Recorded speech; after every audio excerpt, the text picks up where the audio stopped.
नमस्ते बच्चों। कक्षा 8 विषय विज्ञान और लेसन है 16वां। इसके क्वेश्चन उत्तर देखने अपने। तो देखो पहला क्वेश्चन क्या दे रखा है कि मान लीजिए आप एक अंधेरे कमरे में हैं और क्या आप कमरे में वस्तुओं को देख सकते हैं, क्या आप कमरे के बाहर वस्तुओं को देख सकते हैं। तो इसकी व्याख्या करनी है। तो अंधेरे कमरे में जब हम हैं तो हम वस्तुओं को नहीं देख सकते। किसी वस्तु को हम तब ही देख सकते हैं जब कोई भी प्रकाश की किरण अपने आंखों में प्रवेश करेगी।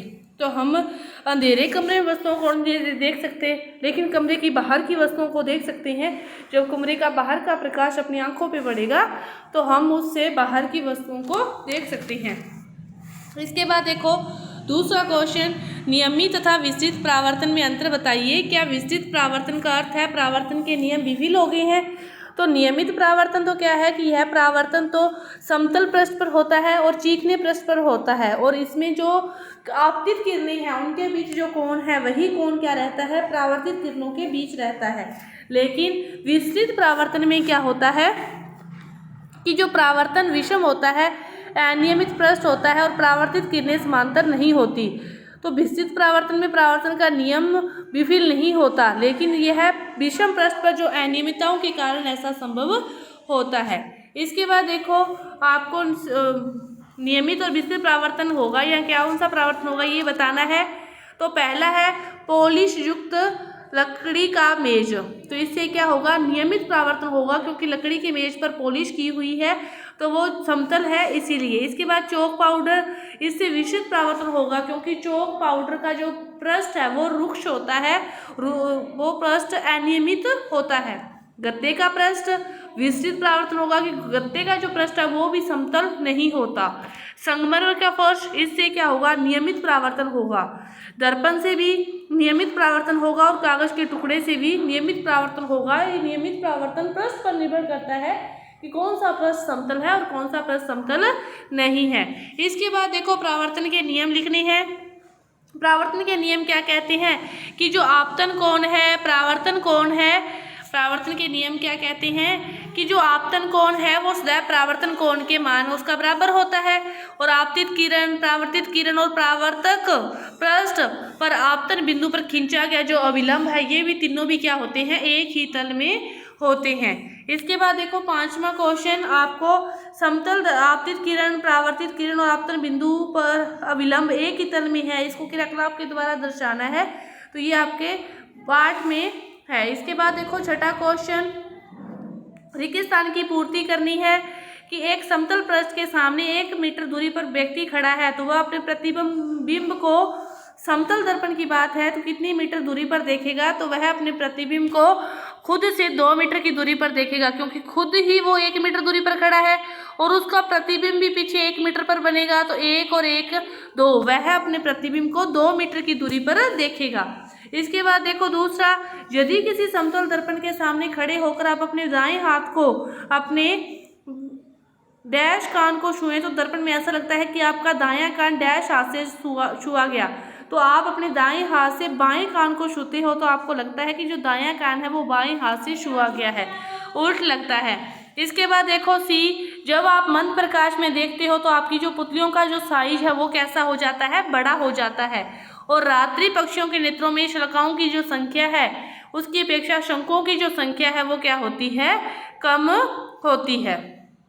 इसके बाद देखो सातवां क्वेश्चन, आपको सही विकल्प पर चयन करना है कि आपतन कोण परावर्तन कोण के बराबर होता है। यह सदैव होता है, सदैव आपतन कोण परावर्तन कोण के बराबर होता है। इसके बाद समतल दर्पण द्वारा जो बनाया गया प्रतिबिंब वह कैसा होता है, आभासी होता है, दर्पण के पीछे होता है और बिंब के साइज के बराबर होता है। आभासी दर्पण के पीछे और बिंब के साइज के बराबर होता है। इसके बाद कैलेडोस्कोप की रचना का वर्णन करना है।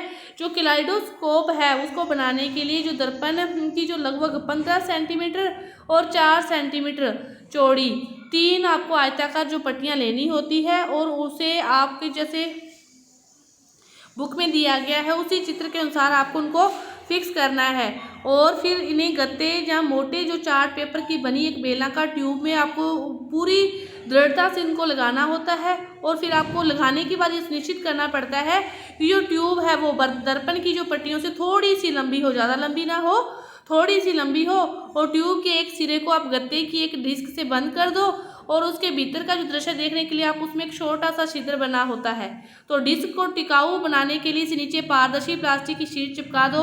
ट्यूब के दूसरे सिरे पर समतल कांच की या वर्ताकार प्लेट दर्पणों को छूते हुए दृढ़तापूर्वक लगाइए और प्लेट पर छोटे छोटे आप रंगीन कांच के टुकड़े रख दो। ट्यूब इस सिरे को घिसे हुए कांच की प्लेट से बंद कर दो। रंगीन टुकड़ों की हलचल के लिए पर्याप्त जगह रहने दीजिए। यह आपका कलाइडोस्कोप है वो तैयार है। मानव नेत्र का नामांकित चित्र बनाना है, बुक से आप इसको बना सकते हो। इसके बाद 11वां क्वेश्चन, गुरमीत लेजर टॉर्च से क्रियाकलाप चाहता है, अध्यापक ने ऐसा करने से मना कर दिया, तो क्यों? जो लेजर टॉर्च है उससे उत्पन्न जो प्रकाश है वो आँख की जो रेटिना को क्षति पहुंचाता है, इसीलिए उसे नहीं लेना चाहिए। वर्णन कीजिए कि आप अपने नेत्रों की देखभाल कैसे करेंगे। हमें समय समय पर उनकी डॉक्टर को चेकअप करवा के उनकी परामर्श लेनी चाहिए और यदि चश्मे की जरूरत हो, जिस चश्मे की हो वही लगाना चाहिए। सूर्य या किसी ज़्यादा जो तेज प्रकाश वाला स्रोत है उसको सीधा कभी आँख में नहीं जाने देना चाहिए। अपनी आँखों को कभी भी रगड़ना नहीं चाहिए और उनको स्वच्छ जल से धोते रहना चाहिए। और विटामिन ए है वो आँखों से संबंधित है, तो विटामिन ए युक्त भोजन ही हमें करना चाहिए। और इसके बाद 13वां क्वेश्चन है कि यदि परावर्तित किरण आपतित किरण से 90 डिग्री का कोण बनाती है। जो परावर्तित किरण है वो आपतित किरण से, ये आपतित है ये परावर्तित है, इन दोनों के बीच जब 90 डिग्री का कोण है तो उतने ही डिग्री का कोण तो आपतित होगा, उतने ही डिग्री का परावर्तित होगा। बीच में अविलंब होता है तो इनका आधा कितना कितना हो गया, 45 डिग्री का। तो आपतन कोण का मान कितना होगा, 45 डिग्री होगा। और यदि दो समांतर पृष्ठ एक दूसरे से 40 सेंटीमीटर के अंतराल पर रखे गए हैं तो इनके बीच मोमबत्ती के कितने प्रतिबिंब बनेंगे, तो मोमबत्ती के अनंत प्रतिबिंब बनेंगे। 15वां क्वेश्चन कि दो दर्पण एक दूसरे के लंबवत रखे गए हैं, प्रकाश की एक किरण एक घर्षण पर 30 डिग्री के कोण पर आपतित है, जैसा कि निम्न चित्र में दर्शाया गया है, तो दूसरे दर्पण से परावर्तित होने वाली परावर्तित किरण कैसी होगी। ये देखो, इसकी ये आपतित किरण है, यहाँ से परावर्तित होकर इससे टकराएगी तो इस दिशा में वो जाएगी, तो इसका भी अविलंब होगा इस प्रकार। ये 30 की है, इसके साथ यहाँ भी 30 होगा।